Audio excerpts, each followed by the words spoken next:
Hey, you. Very good morning to you. It's Sunday morning, the 13th of September, 2020. Sunny Salford. Lovely weather here in Salford. Bit of an Indian summer on the way. Next few days, apparently. Very nice indeed. That's the forecast. Do join the programme on Twitter. If there's something you'd like to say, you know the Twitter handle by now. Welcome to Sunday View. I'm in fine fettle, fine form. Let's do it. It's the BBG, not the BBC. You're listening to the Richie Allen Radio Show, live from Salford in Greater Manchester. It's the Richie Allen Show, broadcasting live on richieallen.co.uk and multiple platforms around the world. And now, here's your host, Richie Allen. Well, rising cases dominating the broadcast news this morning. Talks of a second lockdown, the R rate, and all of that. Changes, of course, coming into effect tomorrow. The rule of 6. No more than 6 people indoors, no more than 6 people gathering outdoors. A lot of talk about that. This is where we look through the Sunday newspapers and eavesdrop on the aforementioned broadcast news. It is Sunday View. And like I said, it's lovely. I'm looking out studio window as I speak with you, and it is glorious this morning. Going to definitely get outside this afternoon. That's the plan. While we have a bit of weather like this, get outdoors and spend a bit of time in local park before the COVID marshals start turning up. You know, young people's selfishness in going out and getting pissed and bringing the virus home with them and infecting their grannies is dominating the news interviews this morning. It really is. Apparently last night, the tabloid newspapers, of course, they love this. The Mail loves it. The Express loves it. The Mirror, Sunday Mirror, Sunday Mail, Sunday Express. Loads of photographs of people doing what people have done, well, since forever on Saturday evenings. Gone out and had a bit of fun, had a bit of the crack, don't you know? So a lot of that. COVID marshals. Talk this morning that councils are telling the government that COVID marshals is a bad idea because they don't have any money to pay the COVID marshals. And I got to thinking, which is a dangerous thing for me generally, I got to thinking about Sabotage. Not the Beastie Boys classic track from the early 90s. No, a bit of Sabotage. What about getting, if they do try to staff COVID marshal positions, why not apply for these jobs and get them? You know, do a good job in the interview and then just basically do feck all, just walk around the parks ignoring people, COVID marshals.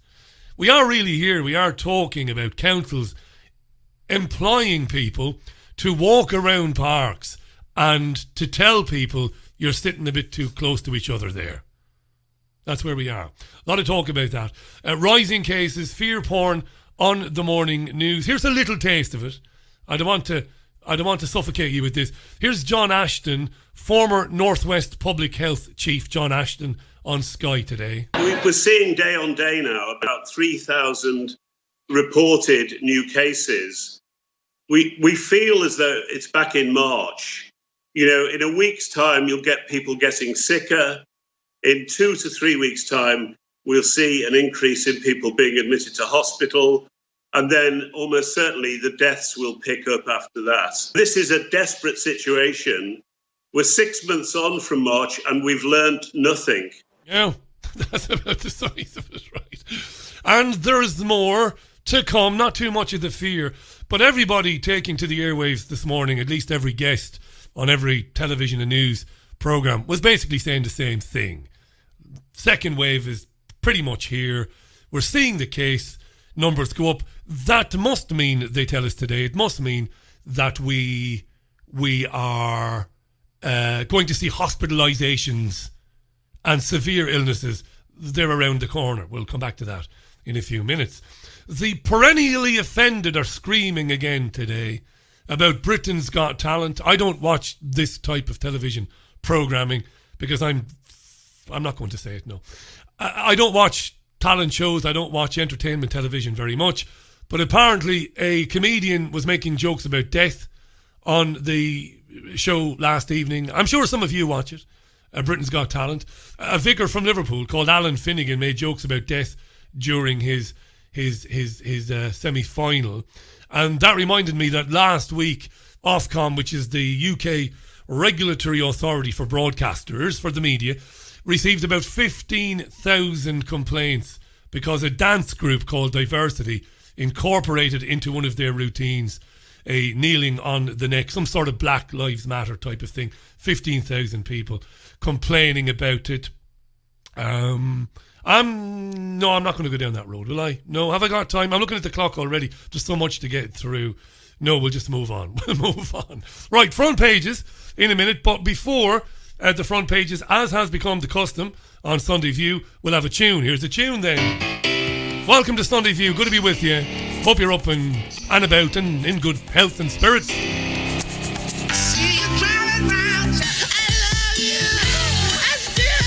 CeeLo Green on the Richie Allen Radio Show Sunday morning. It's coming up for 9 minutes past 11. Let's look at the front pages of the newspapers then very quickly. Mid-morning, it's a bit late for doing that, but we do it anyway every Sunday. We'll look through them quickly. Where the cases story originated, well, it leaked documents apparently. The Sunday Times says it has seen leaked documents from the Department of Health showing that coronavirus is spreading through care homes again. Right? A memo sent to Matt Hancock's team lists care homes in Bristol, Wiltshire, Wolverhampton and Nottinghamshire as among the worst hit. At the front page of The Observer, top lawyers slam minister for wrecking UK's reputation. You know this story by now. Breaking international law and all of that. This is about the Brexit deal, the withdrawal agreement.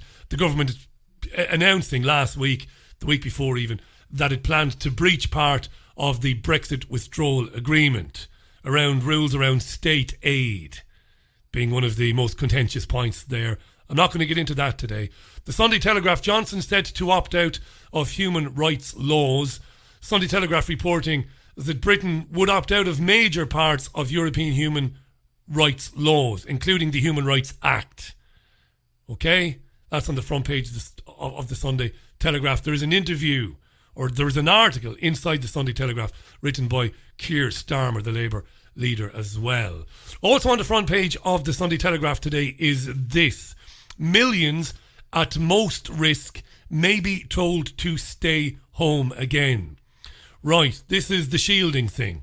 When all of this nonsense began back in late February, early March, people with underlying health conditions were told basically to shield, to isolate, to shield themselves, to stay indoors pretty much 24/7 and have other people do your basics for you, your shopping and whatnot.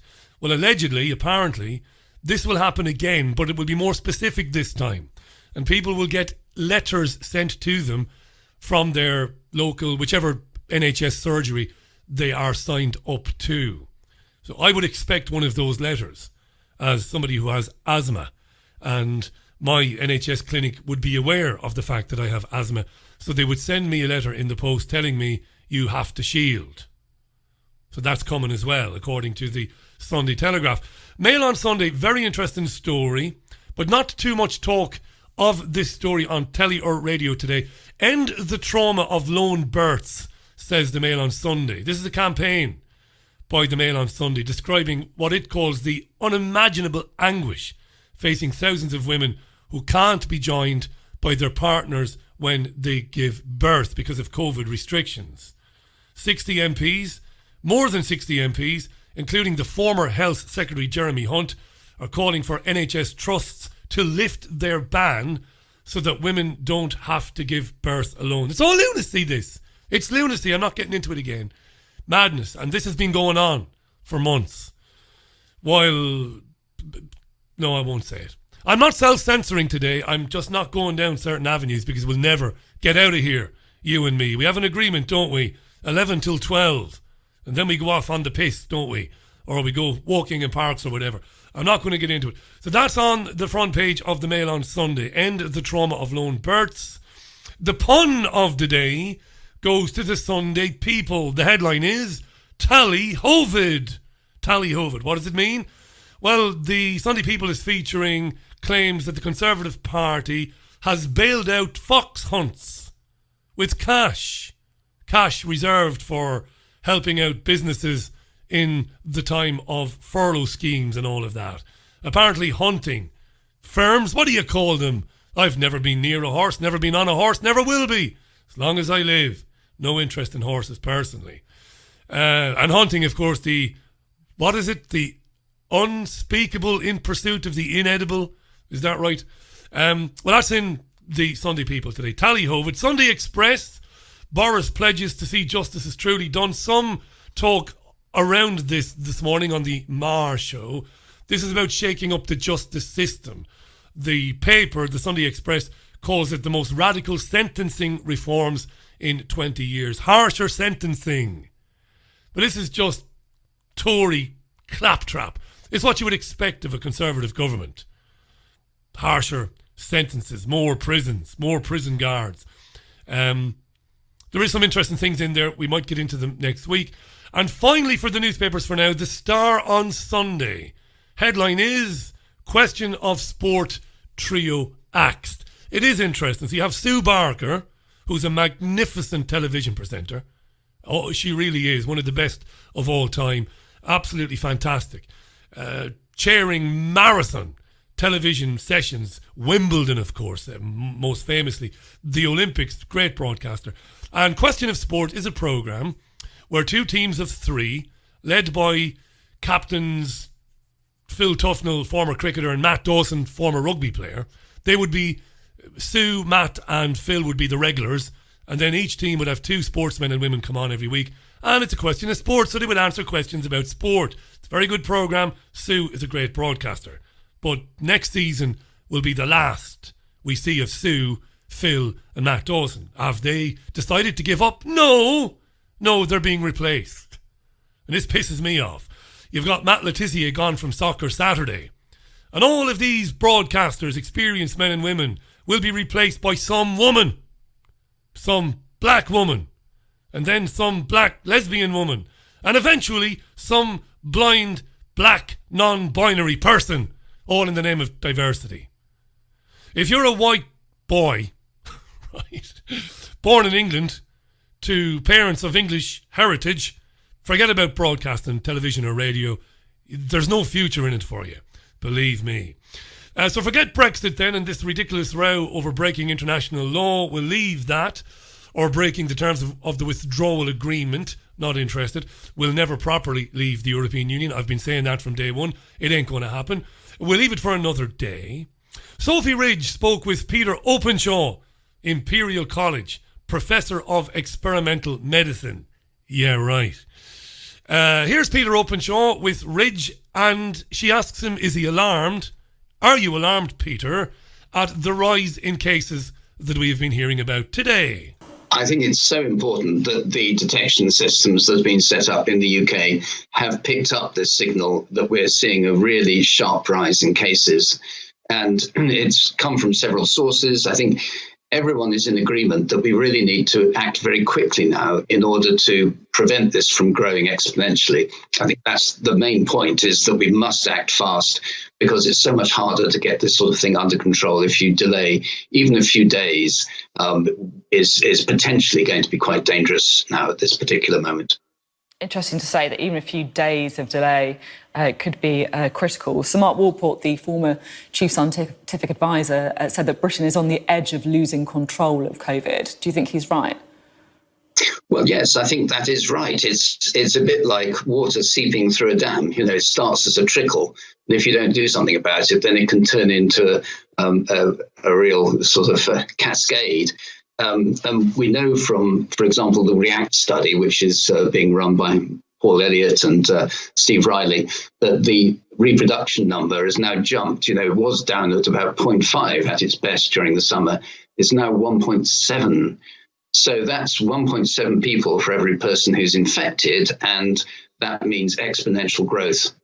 And there's a story which has been leaked into the Sunday Times today showing that it's back in care homes as well. So, you know, we know that these are very vulnerable pockets. It's not just in the younger people. It's starting to appear in people who are more vulnerable.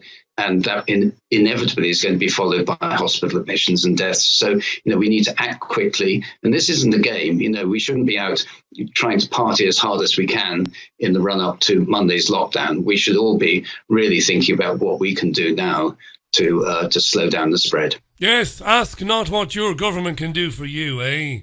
What can you do for your government and your NHS? Peter Openshaw. Ridge asks him then, I mean, look, obvious, I don't need to editorialise. You know that this is nonsense. We're finding more cases. Of course you are, because you are increasing the number of tests administered on a daily basis. So of course you're finding cases. But nearly every one of them is in a person who isn't or hasn't been sick. And Ridge should at least point that out. They're not sick, these people. Hospitals at the moment, they're not full. They're not even half full. In fact, they're empty, really. So people aren't sick, Peter. They might have this thing, whatever it is, but they're not sick. She asks him about the rule of 6 then, which comes in tomorrow, and asks him about the possibility of even more stringent rules to come in the near future. Talking about what we can do to slow down the spread. Of course, from Monday, we'll see these new rules coming in. The rule of 6, you can't meet more than 6 people at any time, inside or outside. Do you think that we need to look at further restrictions? Perhaps it's encouraging people to work from home again. Perhaps it's curfews. What do you think? It's really difficult to get the rules sensible and straight and easy to understand. And I can quite see why the government wants to bring in something which is very simple and straightforward. I mean, the rule of 6 is based on some statistical modelling, so it's not just arbitrary. They haven't picked the number out of thin air. They have picked the number out of thin air. It is arbitrary. It's a nonsense. It's not backed by any scientific evidence whatsoever. There is no paper, let alone a peer-reviewed paper. There is nothing. This is just nonsense plucked out of thin air. And we'll talk about why this might be happening in a moment. So he's wrong to say it isn't arbitrary. It is arbitrary. But it does seem somewhat irrational in some of the detail, and I can appreciate that. But Ridge doesn't jump in and ask him, what do you mean it seems irrational in some of the detail? He dropped the bollock there, not to put too fine a point on it, and she should say which parts of it are irrational, but she doesn't. Because like every other presenter on television in the UK in 2020, she's asleep at the wheel, not listening to him. I'm afraid, it's going to cause pain and suffering for us all to go back to some degree of lockdown. But if we don't do this now, we're going to be right back in hard lockdown in short order. That's the only way we have at the moment for controlling this. But there are other things on the horizon. I think that's really encouraging. We just need to slow it down and delay it and wait for vaccines and for better treatments. Vaccines and better treatments. You would imagine, I'm pausing it now, I haven't chopped it up. You would imagine that Sophie's next question is, what about the government's own reports about the effect on the nation's health brought about by the lockdown itself and the economic misery? But she doesn't. Just to pick up on something you said there, what do you think is irrational about the government's policy then? Oh, she did ask him. Well done, Sophie. Well, mea culpa. She did ask him. Well, I think people have been, complaining widely about the fact that you can carry on doing things like exercising in groups and doing sports and getting together for special events, but yet you can't have both a grandmother and a grandfather come to visit your home if you're a family of 5. So it is inevitably going to create those difficulties which are hard to explain in terms of rational advice. But it is, on the other hand, very simple. And I think simplicity is so important.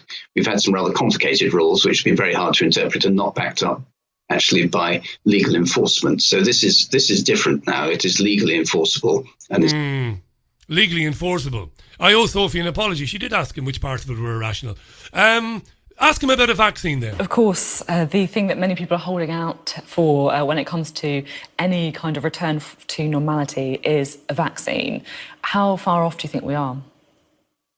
Well, I was a bit pessimistic a few months ago, but I think with all the vaccine trials which are now coming through, which are scheduled to deliver a result within the next few months, I do feel that on the basis of what we know about the immune system, that it's likely that these immune responses which are being induced by these vaccines may be protective at least for a few months, possibly even years. We just don't know yet. It's early days.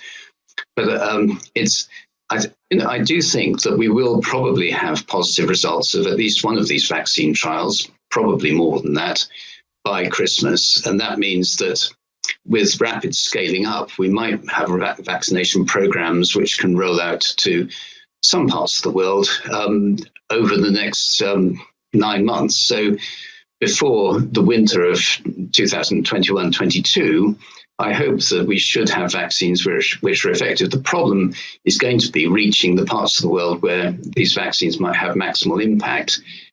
The vaccine. I'd be willing to bet whatever I have, and it isn't a lot, to be honest, on them announcing a working vaccine this side of Christmas.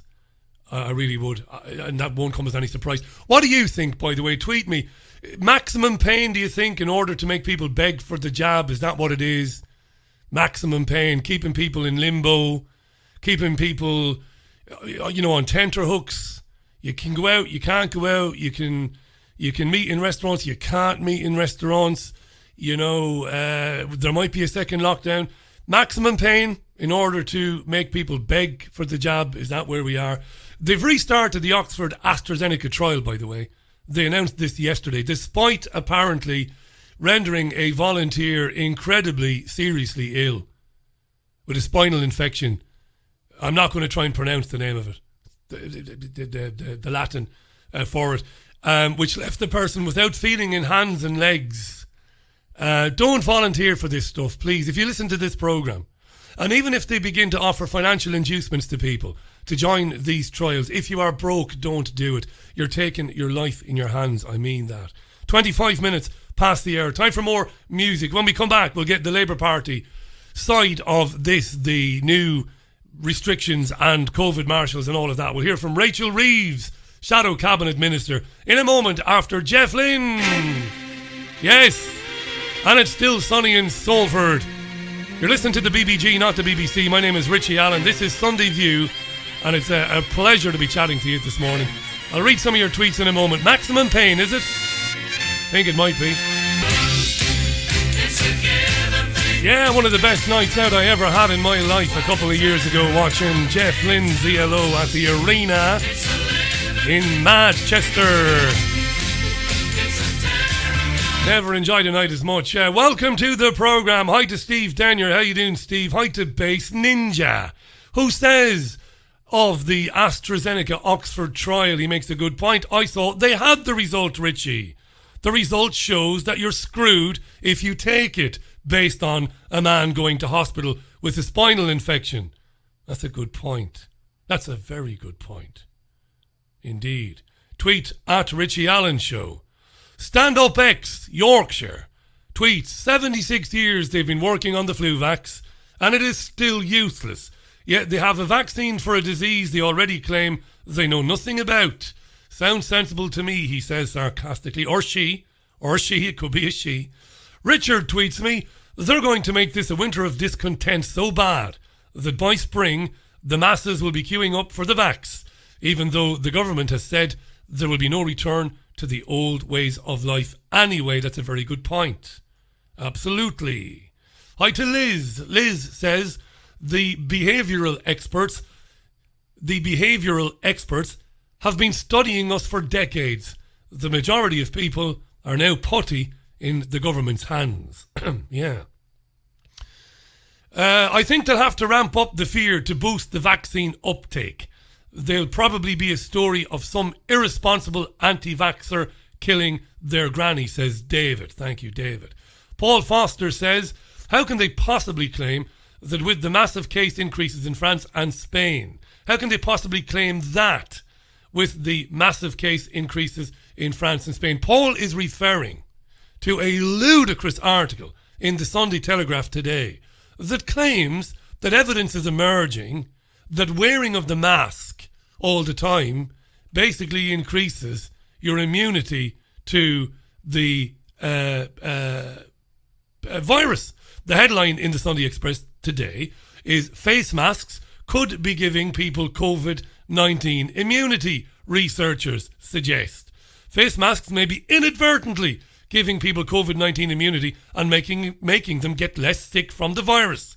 Academics have suggested in one of the most respected medical journals in the world. This is the New England Journal of Medicine. Wearing the mask could be giving you immunity.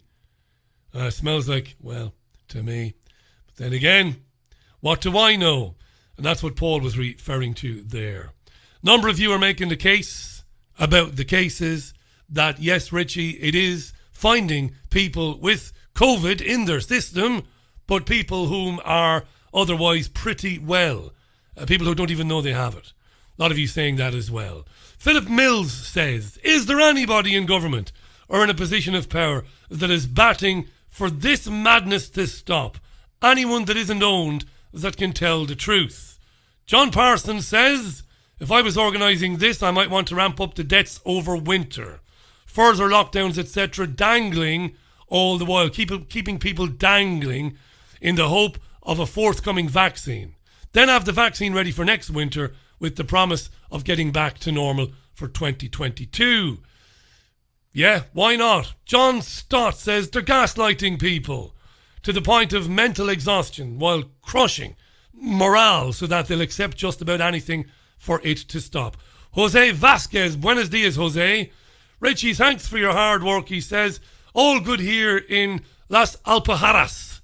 I hope I said that right. Las Alpujarras. Apart from the obvious pandemic. Chris, how you doing, Chris? Yeah, okay, let's move on. Before we move on and hear from Rachel Reeves from the Labour Party, let's hear this. Back with you in 60 seconds. Renowned healer Mark Byersky travels the world to find the most unique and powerful crystals for self-healing. Since the ancient times, crystals have been used as healing tools. They hold a natural healing vibration and are highly charged in positive energy. Mark teaches how to channel the universal energy and transfer it to the crystal to activate its healing power. Each crystal is used for its unique ability to target a different physical or emotional challenge. Mark Byersky is an author, healer, speaker, and founder of the Pure Energy Healing Academy. He shares powerful messages of inspiration and healing on his daily YouTube videos, reaching millions worldwide. Mark's crystals, healing oils, and incense sticks are most sought after by other healers. His collection is available online at www.markbyersky.com. His work is presented through Lemon House, a company that creates and curates consciously made gifts. This is The Richie Allen Show, the most listened to independent news radio show in Europe. And you can grab The Richie Allen Show after it's finished on Spotify, on Podomatic, on iTunes. And I am continuing to upload it to YouTube, but not for much longer. Be aware of that. I don't care how much crying, how much screaming, moaning, complaining. It's a massive pain in the arse for me to do that every evening to get it on YouTube. And I'm going to stop it right soon. But I'll give you plenty of notice anyway. 25 and a half minutes to the top of the hour. So Rachel Reeves, then Labour Party, Shadow Minister, whatever, was on Andrew Marr this morning just to reiterate there is no opposition to this lunacy. Remember the COVID marshals and the councils who can't afford them?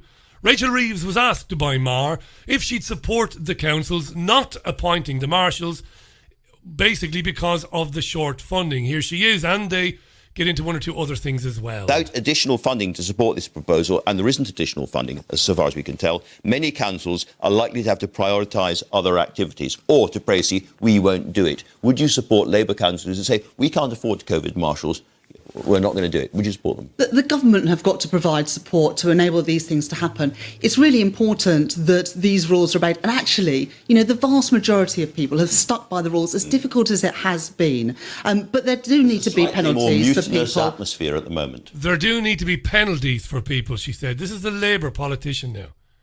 As millions of people are learning they have no job to go back to when furlough ends in October. This is a Labour politician talking about penalties for people for basically having their neighbours around.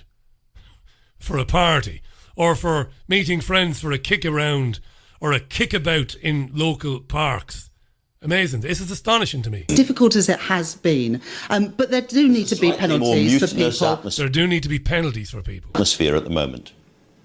Well, I think there's been a lack of clear guidance and communication from the government. You know, the rules seem to chop and change all the time. And it doesn't help, you know, when we've got a government who wants to disobey international law that then tell the citizens of this country that we have all got to obey the laws that they set. You know, that's one of the reasons why what the government is doing at the moment is breaking trust and is so counterproductive. But I would urge people to stick by the rules because it is in all of our interests. None of us want to get to the position we were in back in April with May of this virus out of control. Sure. And we've now got members of SAGE saying that we are losing control of this virus once again. Just tell her to shut up, Andrew. It makes me laugh when you hear him. Just tell her stop the bullshit, love. But he won't, of course. Very briefly, a family with 4 or 5 children in England has fewer rights to meet, for instance, their grandparents going forward from tomorrow than if they were living in Scotland or Wales. Do you want to see the situation for children right across the UK, England as well? You see, this is a good point by Mar.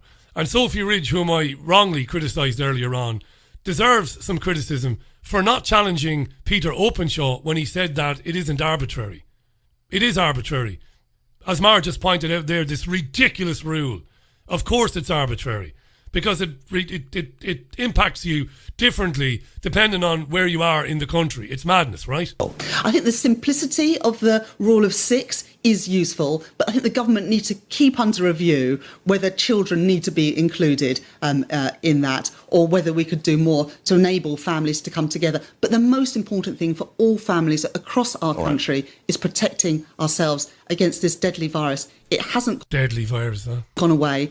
Government advisors are saying it is endemic in some communities. The government should have used the summer to get a grip and get control. Our testing regime, our tracing regime are on the verge of collapse. The government need to put all of its efforts into that. And that's why we're saying get Brexit done, get a deal and concentrate, please, on getting control of this virus. The Labour Party, Jesus. Right. Andrew Marr. Speaking of Andrew Marr, he did his job for 5 minutes this morning. He was interviewing a woman called Maria Van Kerkhove. She's a World Health Organization goon.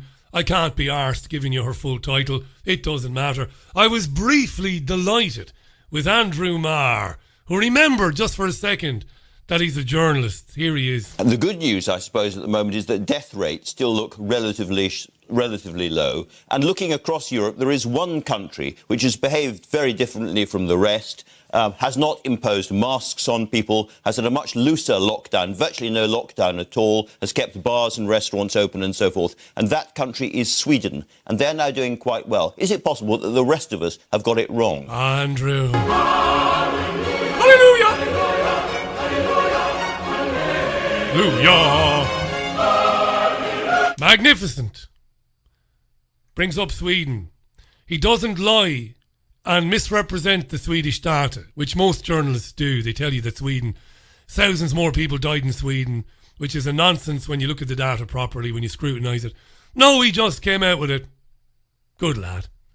Is it possible that we got it wrong looking at Sweden? No editing here. This is her answer. Do you think she answers the question as a matter of interest? What do you think? Let's see. This is Maria Van Kerkhove, World Health Organization. Sweden is doing well, and it did it differently. It didn't lock people down. Did we get it wrong?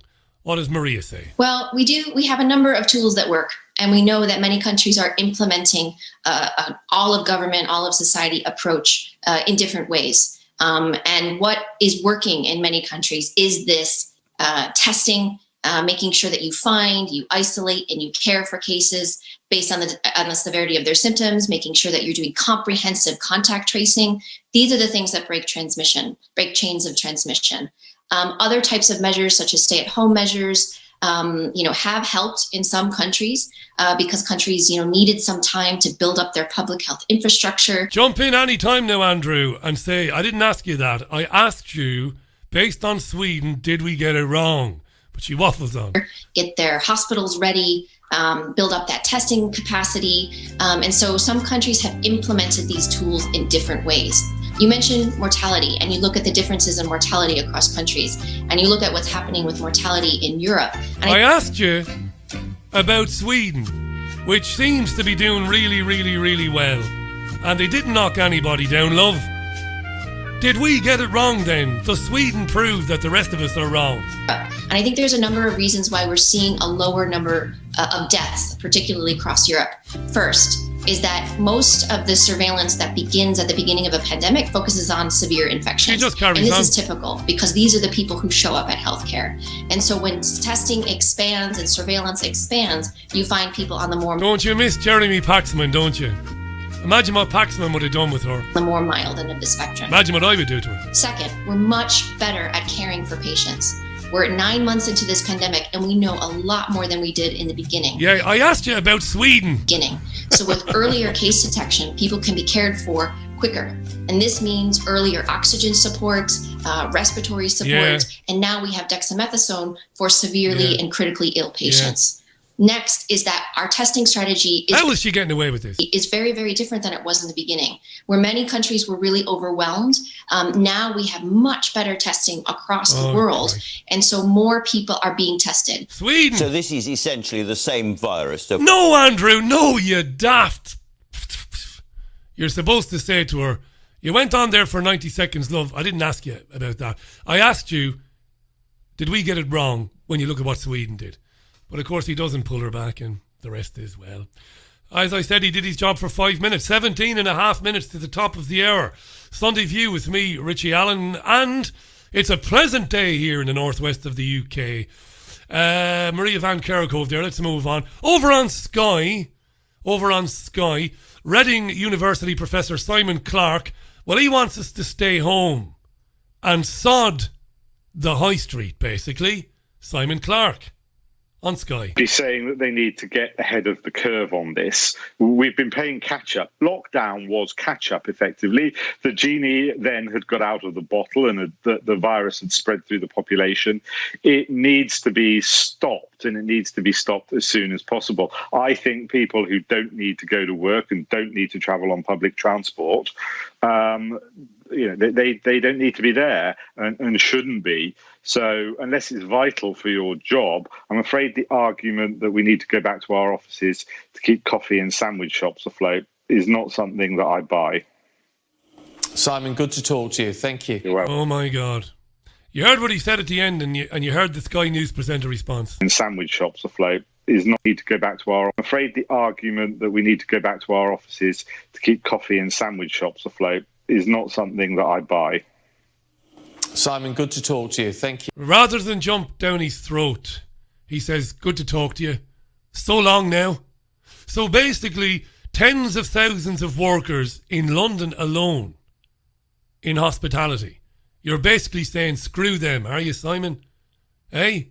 Sod them and what's going to happen to them as they face into the winter with no jobs and no alternative job to go to. But he doesn't. No problem.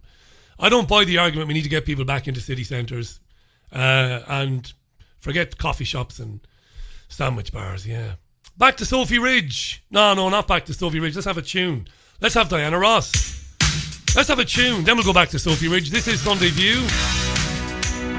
A bit of a haphazard Sunday View today, but there you are.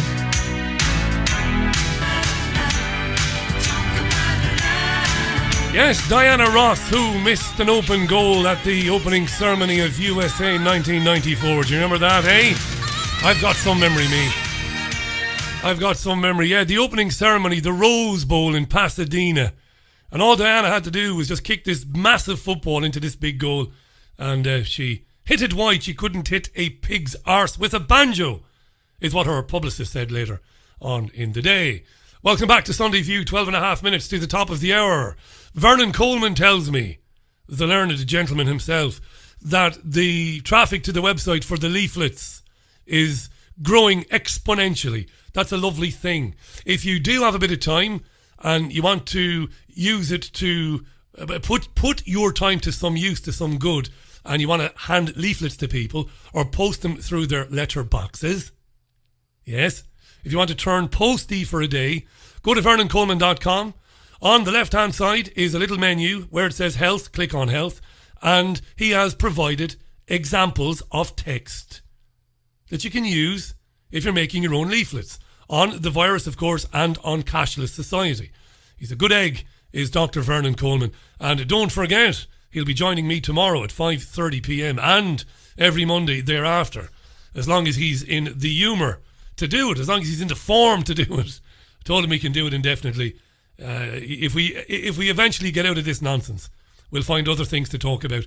I'm sure we will. VernonColeman.com. Now, pig's arse with a banjo is right. Yeah. Where am I now? I'll be honest with you, I had a skinful last night, so I'm a bit all over the place this morning. But I came on air, didn't I? Never have I missed a gig because I was too pished to do it. I've always turned up me. Always. This is very interesting now. Sophie Ridge went out and about, went out to meet the people, to report on the impact of COVID on certain industries, right? Today, Sophie Ridge, little cutie, Sophie, you misogynistic bastard. Oh, she's a little cutie. She went out to talk about the impact of COVID on nurseries. It's killing the business, apparently. Of course it is. Many won't be reopening. Imagine the problem that will cause in the near future. So June O'Sullivan is the top banana at London Early Years Foundation, which runs lots of nurseries. And June O'Sullivan is a woman after my own heart, because she's a Paddy or a Patricia. Here she is talking to Sophie Ridge about social distancing and other things in nurseries. She runs London Early Years Foundation. June O'Sullivan, and you don't want to miss this. A lot of our parents work in the NHS, so we started to think about how many nurseries we could keep open. And so eventually we ended up with 15 open the whole time. And how hard is it to socially distance in a nursery? Well, we didn't socially distance in the nursery. We created our own bubbles before anyone came up with the idea of bubbles, because children need comfort, and they're human. They need touch, and it's part of their learning. So there was no issue there. And I think once parents realised that there was going to be no issue there, they were far more relaxed. Can you imagine you're a busy doctor in the NHS? You want to leave your child somewhere safe. You do not want to be going away worrying that your child isn't going to be picked up or cuddled or cared for. So no, we put all of that out of their minds. Well done. Ding dong, eh?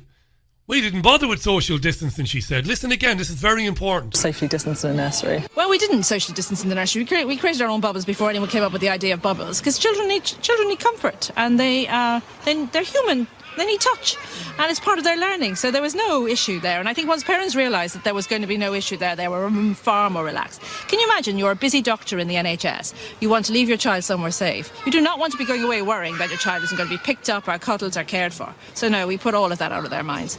And interestingly, throughout lockdown, no child got sick and no staff member got sick. What was that? This is important now, because she's not talking about a single nursery.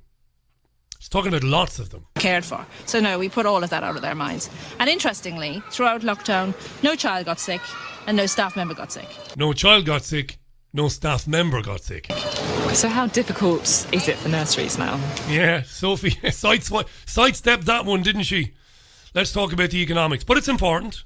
How difficult is it for nurseries? What's going to happen to the business? The industry, if you want to call it that. It's terrifying, because nurseries run on occupancy, and our occupancy pays for our staff costs, and the contribution we get from the government, which is often determined as free, is not free. We have to subsidise that as well, and because we're a social enterprise, we subsidise a large number of children who would otherwise not be able to afford nursery. There are some real risks around, though. So there's an organisation called CEDA that does quite a lot of our research, and they have said that they anticipate around 37 to 40% of nurseries, particularly in areas of deprivation, who are living very much on the edge. So 40% are at risk of closure? Of closure, yeah. Yeah, 40%. Nothing to see here. There's a virus going around, and we have to fucking wreck the economy. We have to wreck 40% of nurseries. This is one tiny little industry among tens of thousands of industries in the country.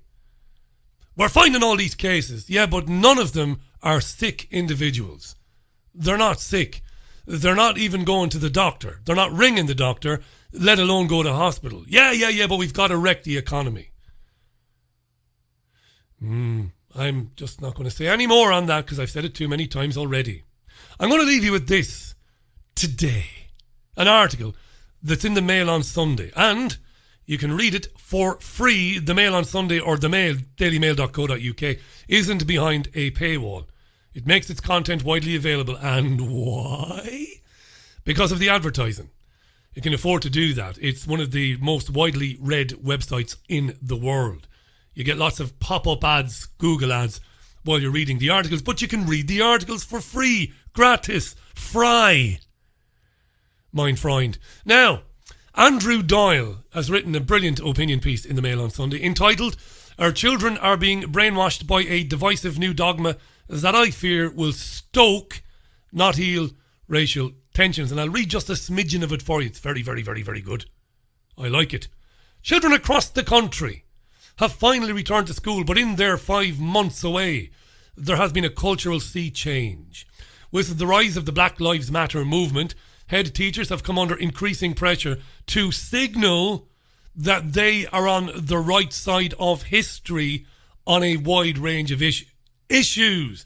Excuse me, now before I read any more, this is something I've been banging on about for a long time.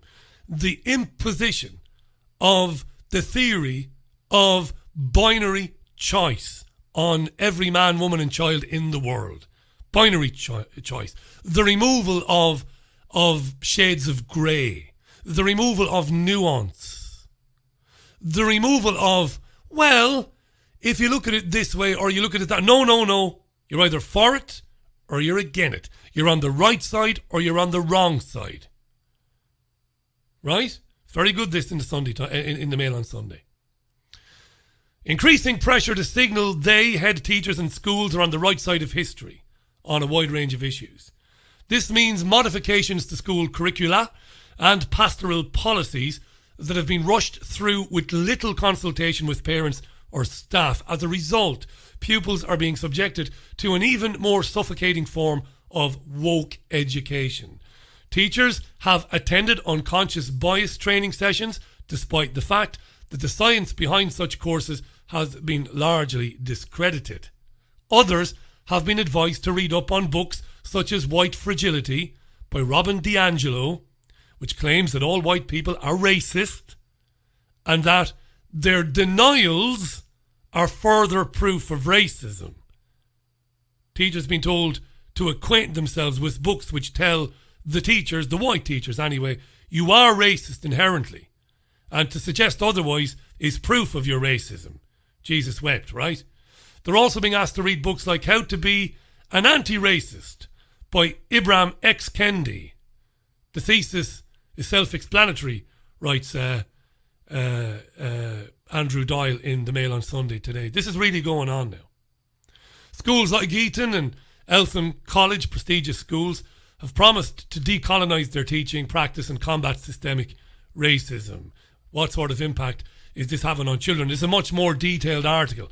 It's a long article than I've shared with you today. I urge you to check it out. It's very, very good, particularly if you've got young children attending primary school, just returning, of course, in the last week or so. This is the sort of thing you've got to keep an eye on. When I was in primary school in the very early 1980s, when I was in secondary school in the mid to late 1980s, it was unthinkable that teachers or schools would interfere with the thought processes of students, of us.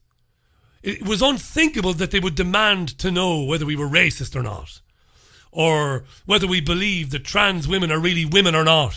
It was none of their fucking business. And they knew it was none of their fucking business.